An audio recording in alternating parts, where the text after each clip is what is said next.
With the advent of Covid-19, two things came to play: the fear of death and fear of economic collapse in the country as a result of the attendant effect of Covid-19.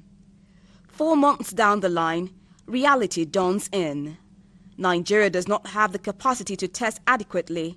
Neither does it have the health infrastructure for treatment. Today's reality caught dip as government could also not fulfill the obligations of feeding the populace during lockdown. The lockdown was therefore relaxed. With relaxed lockdown also came decline in public fear while cases increased. The masses are left to fend for themselves. Over 24,000 cases presently, 9,007 discharged and 565 deaths. It has been observed that there is a decline in the use of safety protocols by Nigerians as enlisted by the NCDC.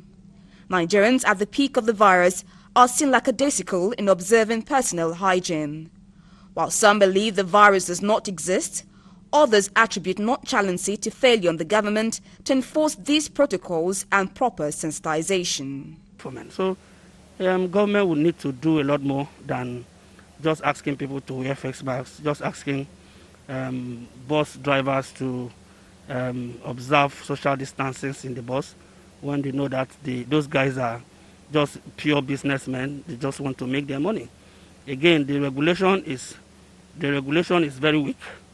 People are not being arrested. People are not being made to face the law for violating the protocols. I think what government must do is to embark on an enlightenment campaign on the reality of COVID-19, because as we speak, many persons believe that there is no COVID-19, and all these are occasioned by the irresponsible preaching of some pastors. I don't want to call some names, but they are saying that there is no COVID-19. So they must embark on an enlightenment campaign to convince people that one, there is COVID-19, and if we agree that there is COVID-19, they must carry out certain actions to prevent it from spreading. Another alarming factor is the threat that most non-COVID-19 patients are dying as a result of non-treatment from hospitals due to fear of COVID-19. A complication of many underlying factors, analysts posit, and forge a way forward to avoid such occurrence. Disappointing in the sense that considering our population, to say that we've tested such a very low number is worrying. What I expected government to do over time, since this thing started, and resources allocated to the presidential committee, was to put effort in testing, because until you test, you wouldn't actually know those who have COVID-19 or not. Things to fall, they call by certain persons that government should invest in health infrastructure. What we can do now, obviously, is that we don't just need to have a designated facilities for COVID.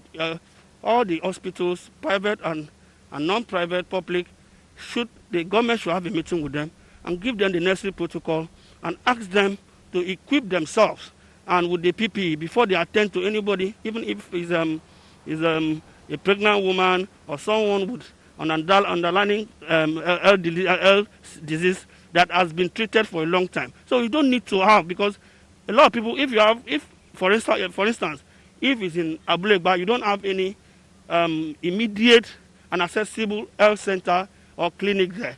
The person will need to travel to Ikeja, which is going to be a problem. The person will prefer to rely on God and pray until death comes. No, they cannot. They are not rejecting. Rather, they are afraid because they do not know. You're coming with, breathing difficulty. That's one of the symptoms of, COVID-19.